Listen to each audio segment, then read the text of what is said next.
So you got to strategize on each problem you have in life. Slowly break down that problem. Don't think about all the problems you have, just one at a time. And before you know it, you fix all these problems, but you cannot focus on all of them. Just on the one thing at a time. A lot of us, mediocrity is everywhere right now. And we're all trying to find an easy way out. And we're judging ourselves. Let's say there's 10 people in this room and we're all mediocre. But I'm the best of the mediocre people. I now think I'm great. I'm great. We surround ourselves around people that make us feel great. They tell us what we want to hear. The second we put ourselves amongst the uncommon people, we don't like that feeling. That challenging feeling of that person who's waking up at 3:30 in the morning and saying, hey, put your shit on, we're going for a run. We don't like that challenge. We like that person who says, hey, you know, man, I don't feel good today, man. And they say, oh, it's okay, brother. We'll take a day off, man. We'll get a pizza and shit, watch the game. We like that. We love that feeling. Why? Because you understand, man, we're good, bro. We don't want that motherfuckers like this. Hey, man, no, bro. Get your fucking shit on, man. Stop being a punk. We don't want that in our lives. We don't want that person who's constantly challenging our weaknesses. We want that person who's constantly, you know, making us feel nice and good and secure in us. That's the mediocrity of life. We want to be the best amongst the average people. People wonder, how do you stay hungry all the time? Because after I accomplish something, I don't sit back like a lot of guys who graduate buds, graduate this, graduate that. They get comfortable. They wonder why I'm getting weak, man. I don't know, I lost my edge. What's going on? Because once you hit the top of the fucking mountain, guess what happened? I'm good. I'm good. So you wonder why you're falling down now. Because once you reach the top of the mountain, you got to build a fucking another one. That's mediocrity. There's a lot of people in mediocrity who have a nice resume, but they're one-timers, man. They hit a one-time deal. They busted it open, got a lot of money, but they're good. You're mediocre now, man. What are you fucking doing today, tomorrow, the next fucking day? That's why I don't listen to theorists. I don't listen to all that bullshit. I listen to a motherfucker who's like this, man. What's wrong, man? I'm fucking tired, dude. Why are you tired? Because tomorrow, I gotta do the fucking shit again, man. Whatever the shit is that made me fucking nauseous and sick to my stomach, it made me hurt. There's no ending. And that's the person I listen to. That's the person who's gained knowledge. You gain knowledge through suffering. And on the other end of suffering is a world that very few have ever seen. It's a beautiful world because that's where you find yourself. You don't find yourself in over here. You find yourself on the other end. Like the 100-mile race I was on, I ran it for 24 hours. I found myself on the other end of that fucking race. That 19 hours, I found, wow, there's a whole nother fucking world out here that I've never even saw. But the world is in your mind. And that's what all that mediocrity is about. Mediocrity is contagious. Everything I did was for someone else to like me. It wasn't until I started reading my own book about how pathetic I was as a human being. I can blame my dad. I can blame kids at school.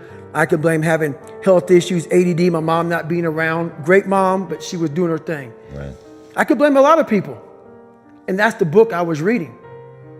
And I put it off on everybody else. It wasn't until I said, you know what? For me to fix this, I got to read what the fuck is wrong with David Goggins. Not blame anybody. Read my book and say, okay, I'm afraid of my shadow. How can I overcome that? Go in the military, get your ass kicked, do things you hate to do, be uncomfortable every fucking day of your life. Roger that. I'm not the smartest kid in the world. Okay.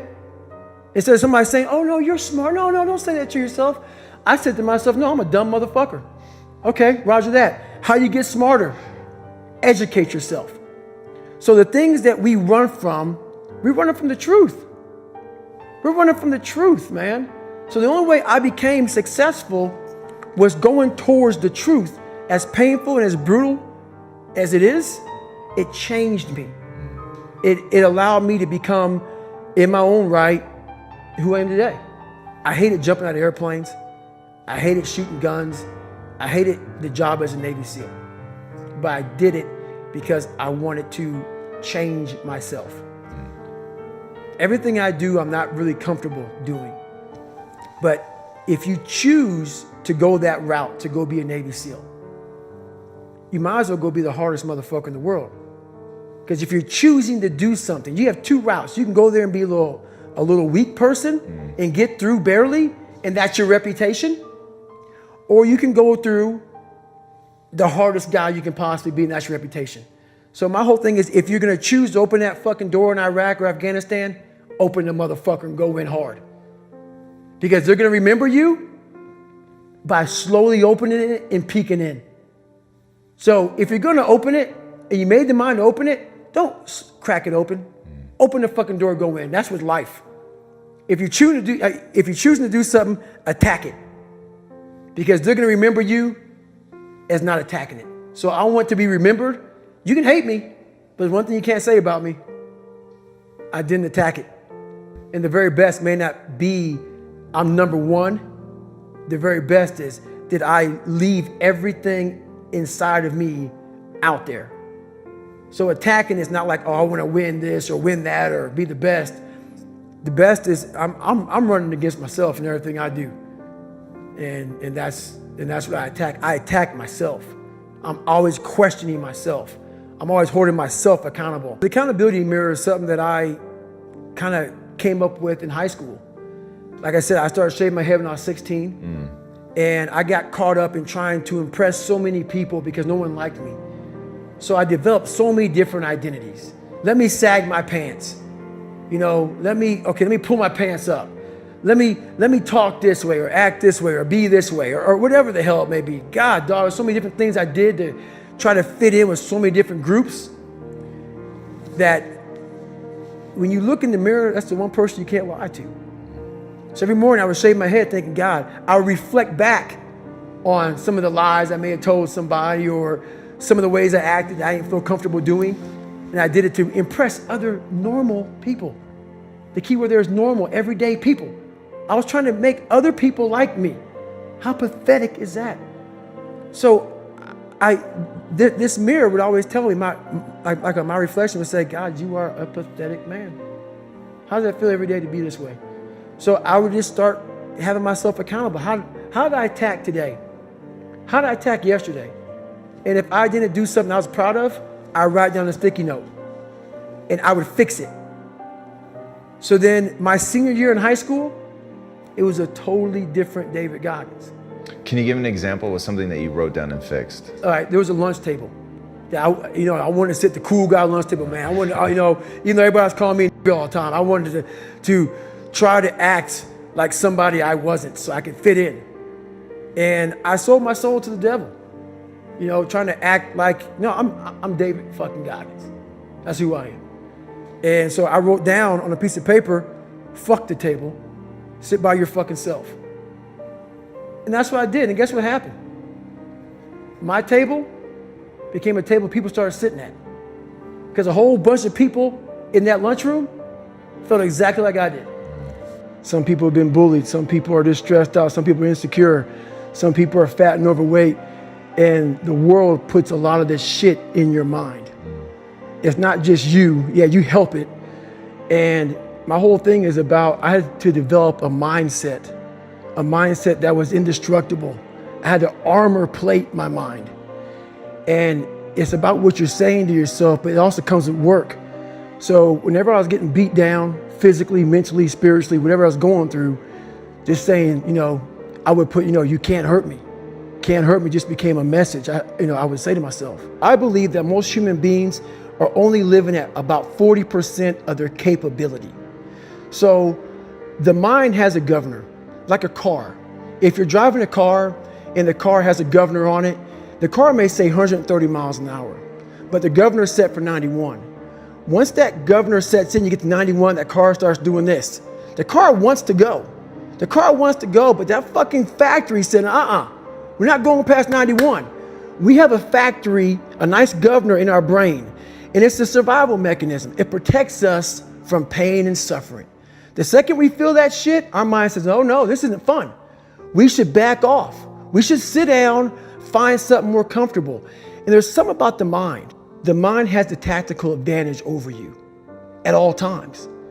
At all times of your life, the mind has a tactical advantage over you. Why is that? It knows what you're afraid of. It knows your insecurities. It knows your deep, dark lies. And it starts to push you away from that shit. It pushes you in a direction that is comfortable. The mind controls everything. So what I realized was that when I was growing up and I was 300 pounds and I got all fat and I got all insecure, I realized that my mind kept taking me in this direction. When things got uncomfortable for me, when I was facing my insecurities, when I was facing my fears, my mind said, oh no, we have the tactical advantage. We need to get you, separate you from this feeling over here. Life's all about feelings. We want the happy feeling. We don't want that feeling of this sucks. Why am I here? And you don't have any, so you can't answer those questions, so you leave.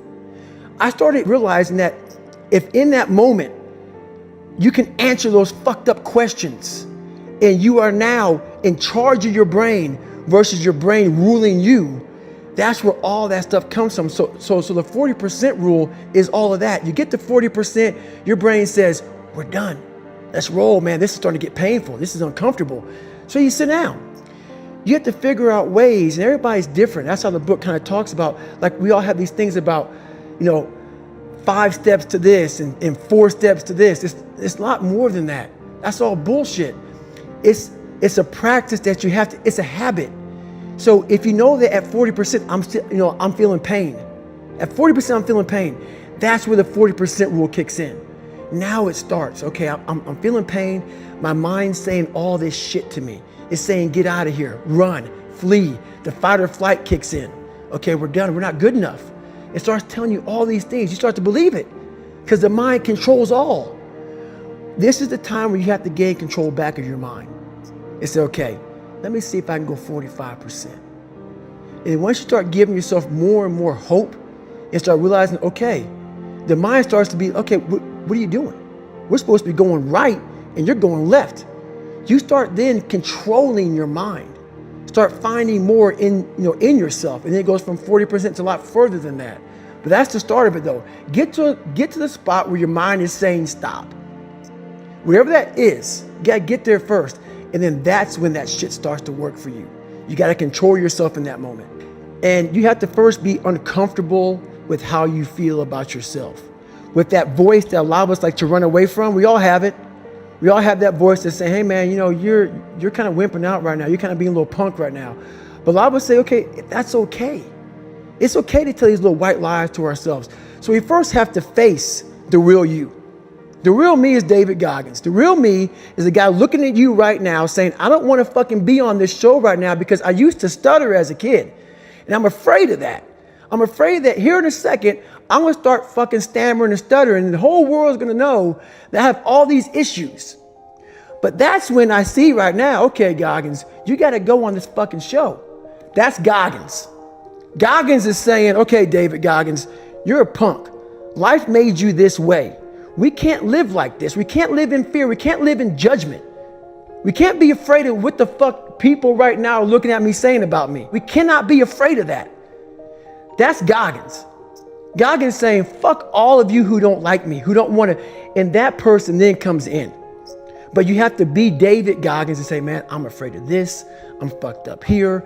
Life made me this way here. I stutter. I have these issues with reading and writing and I'm fat and I'm insecure. You have to face that in that dark room. In that dark room is who you are. But in that dark room is where you have to create another human being that walks out of that dark room to face who you are. That's the only way you're going to get over all those things. You have to create someone else. Not like you have 2 different personalities. It is you. But you have to find strength. And that visualization of almost me cracking out Goggins, like almost like that Superman cape, like I'm coming out a different person, a person that doesn't give a fuck about anything, who doesn't care about being judged, who knows I'm weak, who knows I'm afraid, who says, whatever you think about me, take it, whatever, I'm here. That's Goggins. In the dark room, you face yourself. You realize you want to be better. You realize you don't want to be this weak, insecure person in the world who has all these problems that we all have. We all have. Social media is a great platform to tell you who we want to be, not who we are. The cookie jar is something that I've made up of all the failures of my life, all the things that I failed and I went back. I failed and I went back and I finally succeeded. All the things that kicked my ass, I put them all in the cookie jar, because at times of hell, even the hardest men, in times of suffering, what we do is we forget how hard we really are. Because that's what suffering is. Suffering is a test. That's all it is. Suffering is the true test of life. And so that cookie jar travels in my brain. So whenever I get put in a situation where I have poopy pants, the woe is me mentality of, oh my God, life sucks, I take a second, I take the 1 second decision. I step out of my life for 1 second, go in the cookie jar, pull up, oh, motherfucker, you were in 3 hell weeks and finished 2. One of those hell weeks, a guy died in because it was so bad. Oh, you are a motherfucking badass. You are. I put it back in the cookie jar and I remember who the fuck I really am. I'm not the kid that was called nigga. I'm not the scared kid. This is who I am. It's a reminder of who you truly are at the core of yourself. But what I was saying to myself the whole time on that track, and this is what I say to myself: self-talk and visualization are the 2 keys to my success. I believed for that last 19 miles, I was indestructible. Because I took myself in that chair, crapping up my back, peeing blood down my leg, shin splints, stress fractures. I use all that for motivation versus negativity. I use it for motivation. I said to myself, who on this fucking earth would still be going right now? You are. You are. You gotta be the hardest motherfucker on the planet. Is it true? I don't give a fuck. At that time, it got me to the finish line of that fucking race. I believed it. I believe it today. I believed it enough to where my body said, he's not gonna stop. And I took all the negative things. I need to go to the hospital, this and that. And I used it all. Who the hell could even get out of that chair? You did. Who the hell would even think about taping stress fractures up? You did. All those things I used for motivation. When you really sit back at your life and you are in that dark room and you're looking at where you started from and you tell yourself, God, dog, man, my mom is this way. My soon-to-be stepdad got murdered. My dad beat the shit out of me. I can't read and write to save my fucking soul. I've lied about it to everybody. I've cheated on all these tests. My God, man. And then you put a goal in your mind. How are you gonna feel, man, when you accomplish this goal coming from that shit? Coming from the fucking hell you came from. A lot of people start from a good starting point. They have a good foundation.